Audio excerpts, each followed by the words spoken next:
This is James Kane for William Woods University, EDU 503, case study presentation, week 6. The case study that I chose this week, I picked because of the similarities to a current situation that we have going on with our women's U.S. national soccer team, recently off the World Cup championship and fighting for equal pay versus the men's team. They are clearly, it's undisputed that they're outperforming the men. They are not being compensated the same way that the men are, and there's national debate over the percentages of the revenue that the women get versus men. There's those that are in favor of the women. There's those that are defending the men, and it is a pretty interesting case as far as equal pay for equal play. Currently in that situation, I feel like our women are clearly deserving of equal pay, regardless of TV rights and things like that. I feel like their performance speaks for itself. The case that I chose is Stanley versus the University of Southern California.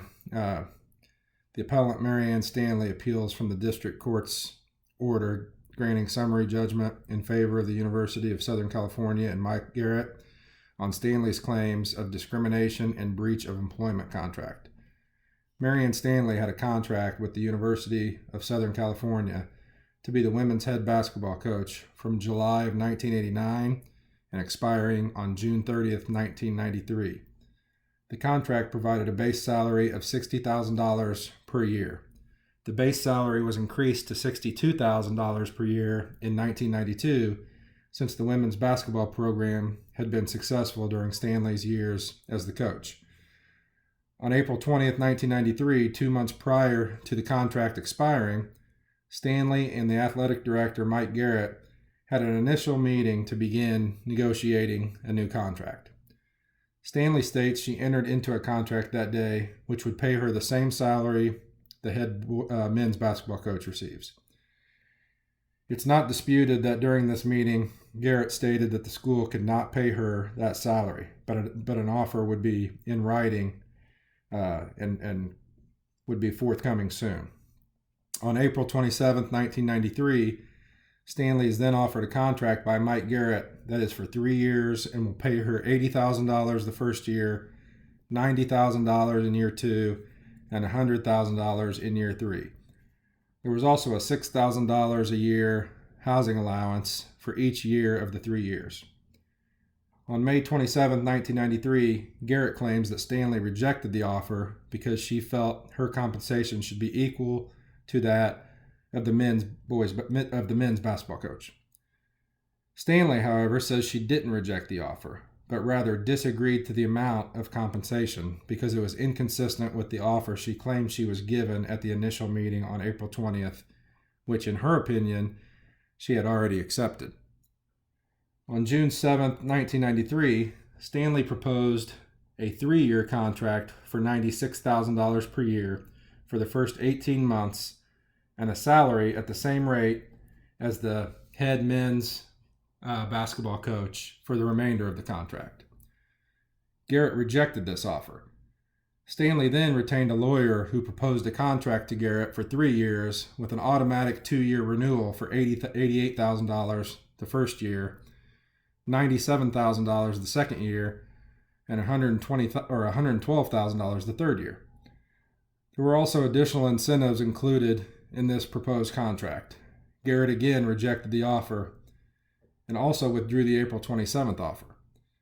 On June 21st, 1993, Garrett sent Stanley's attorney a written offer for a 1-year contract for $96,000 and stated that this would be his final offer.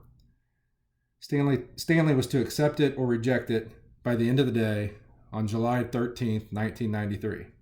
Stanley did not respond. Then on July 15, 1993, Garrett revoked the offer and informed Stanley he was seeking a new coach for the team and her services were no longer needed at USC. On August 5, 1993, Stanley initiated the court case in Los Angeles County Superior Court. The case makes claims of sex discrimination and retaliatory discharge. The Superior Court granted Stanley's request to reinstate her as the head coach at $96,000 per year. However, the defendants removed the action to federal court on the ground stating that complaints arise under federal law. On August 30th, 1993, the district court denied the motion for preliminary injunction and Stanley appealed it.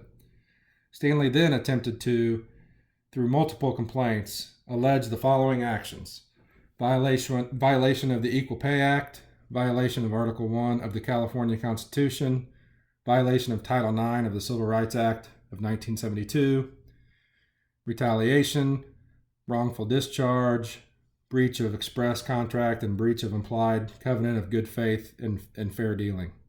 She asked for reinstatement, declaratory relief, injunction relief from USC, discriminating against her, back pay, $3 million in compensatory damages, and $5 million in punitive damages.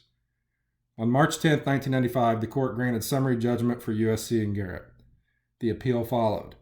The school provided proof that while many of the job requirements are the same for both men's and women's coaches, based on experience, qualifications, marketing, and promotional experience, and the publication of many books on basketball, the increased salary rate was justified for the men's coach, and Stanley's complaints could not be supported.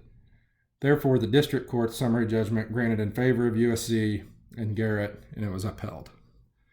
The problem with this is the women's coach does not get the same opportunities for books, for extra compensatory money-making opportunities, even though her performance is well worthy.